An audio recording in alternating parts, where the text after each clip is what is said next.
गुरु प्यारी साध संगत जी, आज फिर से एक सुंदर सी साखी आप सभी को सुनाने जा रही हूँ। गुरु प्यारी साध संगत जी, आज की जो साखी है उसका टाइटल है होनी को कोई नहीं टाल सकता। कई बार कई इंसानों के दिमाग में आता है कि हम होनी को टाल देंगे, अपने आप को बहुत ज़्यादा ताकतवर समझने लग जाते हैं। पैसे का, किसी भी चीज़ का कोई मद हो, उन्हें नशा हो जाता है तो भूल जाते हैं कि इस प्रकृति के आगे आपकी एक ना चलेगी। तो आइए गुरु प्यारी साध संगत जी, सुनते हैं ऐसी ही एक सुंदर सी साखी। ये कहानी है राजू की। राजू का अंत समय आ गया था। यमराज उसको लेने के लिए नीचे आए।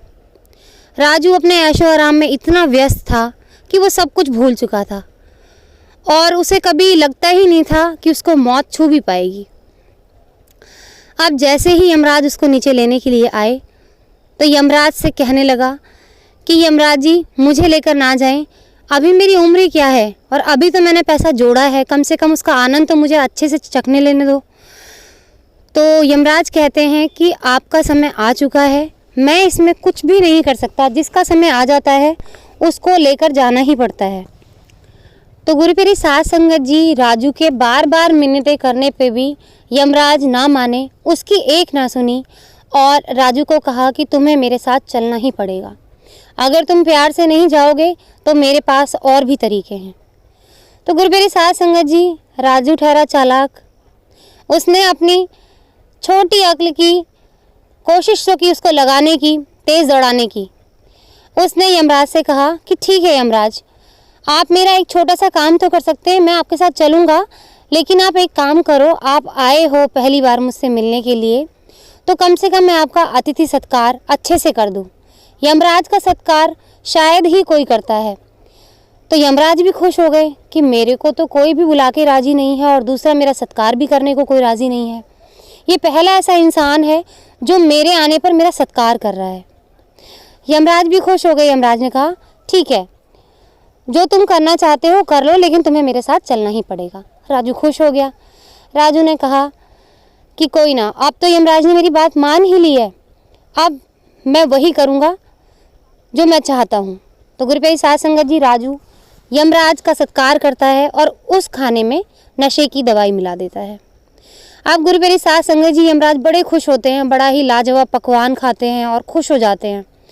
और जो लास्ट में जो मिठाई खाते हैं उसी में नशे की दवाई होती है। वो नशे की दवाई जैसे ही उनके अंदर जाती है, यमराज बेहोश हो जाते हैं। तो गुरु प्यारी साध संगत जी, जैसे ही यमराज बेहोश होते हैं तो राजू एक होशियारी करता है कि यमराज की जो खाता बही होती है, जिसके हिसाब से वो इंसानों को उनके अंतिम समय पर धरती से उठाने के लिए आते हैं, उसी खाता बही में जाके अपना नाम जो पहले पन्ने पर लिखा होता है उसको जाके आखिरी पन्ने पर लिख देता है और बड़ा खुश होता है कि मैंने तो यमराज को बेवकूफ़ बनाया, अब यमराज मुझे नहीं ले जा पाएगा। क्योंकि यमराज ने राजू से मिलने पर यही कहा था कि इस खाता बही में पहले पन्ने पर तुम्हारा नाम है, तो मुझे तुम्हें लेकर जाना ही पड़ेगा। तो गुरु प्यारी साध संगत जी, कुछ देर बाद यमराज को होश आता है और यमराज कहते हैं कि इसने मुझे इतना अच्छा पकवान खिलाया कि जिसे खा के मेरा पेट भर गया और मुझे खुलकर नींद आई। इससे अच्छा इंसान शायद ही मैंने धरती पर देखा है। तो गुरु प्यारी साध संगत जी, यमराज बड़े खुश होते हैं और कहते हैं कि ठीक है, अब मैं इसको लेकर नहीं जाऊंगा, अब मैं आखिरी पन्ने से खाता बही की शुरुआत करूंगा ताकि इसको कुछ और समय मिल जाए इस धरती पर जीने का और अपने ऐशो आराम में और जीने का, क्योंकि इसने मेरी बहुत सेवा की और इतना तो हक इसका बनता ही है। गुरु प्यारी साध संगत जी, जैसे ही यमराज खाता बही उठाते हैं और राजू देख ही रहा होता है कि यमराज क्या कर रहे हैं, वो बड़ा खुश हो रहा होता है। लेकिन जैसे ही यमराज आखिरी पन्ने पे आते हैं तो उसको डर लगने लग जाता है। उसको लगता है कहीं मेरी चोरी तो नहीं पकड़ी गई। यमराज आखिरी पन्ना खोलते हैं तो आखिरी पन्ने पर राजू का ही नाम होता है। यमराज भी बड़े परेशान हो जाते हैं कि इसका नाम तो पहले पन्ने पर था, आखिरी पन्ने पर इसका नाम कैसे आया। तो गुरु प्यारी साध संगत जी, यमराज उसकी चालाकी समझ जाते हैं और राजू को बोलते हैं कि मुझे लगा था तुम एक नेक इंसान हो, तुमने मेरी सेवा की है, तो शायद मैं तुम्हारी जान कुछ दिनों के लिए और बख्श देता, पर तुमने ये चालाकी जो मेरे साथ की है, तुम बख्शे नहीं जाओगे। और मैंने तुमसे पहले ही कहा था कि होनी को कोई नहीं टाल सकता। अरे मूर्ख, तूने सोचा कि मैं आखिरी पन्ने पर अपना नाम लिख दूंगा तो बच जाऊंगा। कितना गलत किया।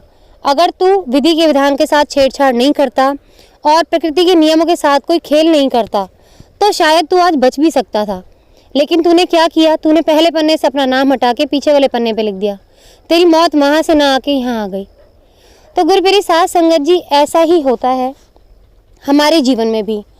इंसान चाहे कितना भी चतुर क्यों ना बन ले, कितना भी अपने पैसे का घमंड क्यों ना दिखा ले किसी को, उसका भी आखिरी समय आता है और आखिरी समय में वो कुछ नहीं लेकर जाता। जिसके ऊपर इतना घमंड करता है, किसी का बुरा करता है, किसी के साथ छल कपट छीना झपटी ये सब करता है, तो गुरुप्यारी साध संगत जी इन बुरे कर्मों को और साथ में लेकर जाता है और अगले जन्म के लिए फिर से वो तैयार होता है 84 में भटकने के लिए। तो गुरुप्यारी साध संगत जी, हमें ऐसा कोई कर्म नहीं करना है जिसकी वजह से हमें पछताना पड़े। हमें इस अमूल्य जन्म में भगवान का नाम लेना है, परमात्मा को याद करना है, हर घड़ी उसका सिमरन करना है। पैसा हाथ की मैल है, इसके पीछे इतना मत भागो कि उस परमात्मा को ही पीछे छोड़ जाओ। हम इस धरती पर सिर्फ सिमरन करने, अपने कर्मों को करने और अपना धर्म निभाने आए हैं। तो गुरुप्यारी साध संगत जी, अपना धर्म निभाएं, अपने कर्मों को अच्छे से करें। गुरुप्यारी साध संगत जी, धर्म निभाना उसे नहीं कहते कि आप सिर्फ सिमरन करते रहो और अपने परिवार को छोड़ दो। अपने परिवार के बीच में रह के उसके प्रति अपना दायित्व निभा के फिर आप परमात्मा को याद करो, तभी उस सिमरन का कोई मतलब है। गुरुप्यारी साध संगत जी, सिमरन का सिर्फ तभी मतलब है जब आप उसको सच्चे मन से करें, निस्वार्थ भाव से करें और अपने परिवार के सभी दायित्व निभाकर चलें। ऐसे ही एक कहानी है छोटी सी कि विष्णु भगवान से नारद जी ने पूछा था कि तुम्हारा सबसे बड़ा भक्त कौन है। नारद जी ने इस घमंड में आके विष्णु भगवान से पूछा था, क्योंकि उनको लगता था कि मैं तो सारे दिन नारायण नाम जपता हूँ तो शायद मैं ही सबसे बड़ा भक्त होऊंगा और भगवान मेरा ही नाम लेंगे। लेकिन विष्णु भगवान ने एक तेली का नाम लिया और इस पर ही नारद जी बहुत चिढ़े थे और उनसे पूछा कि ऐसा क्यों। तो उन्होंने कहा कि ये तेली सिर पर तेल की कैनी रख के और अपना पूरा काम करता है और इस तेल की कैनी में से एक तेल की बूंद तक ज़मीन पर नहीं गिरने देता और उस दौरान मेरा नाम भी लेता रहता है। तो मेरा सच्चा और सबसे बड़ा भक्त ये तेली है, ना कि तू। तेरे पास तो कोई काम ही नहीं है, तो सिवाय सिमरन के क्या करेगा तू।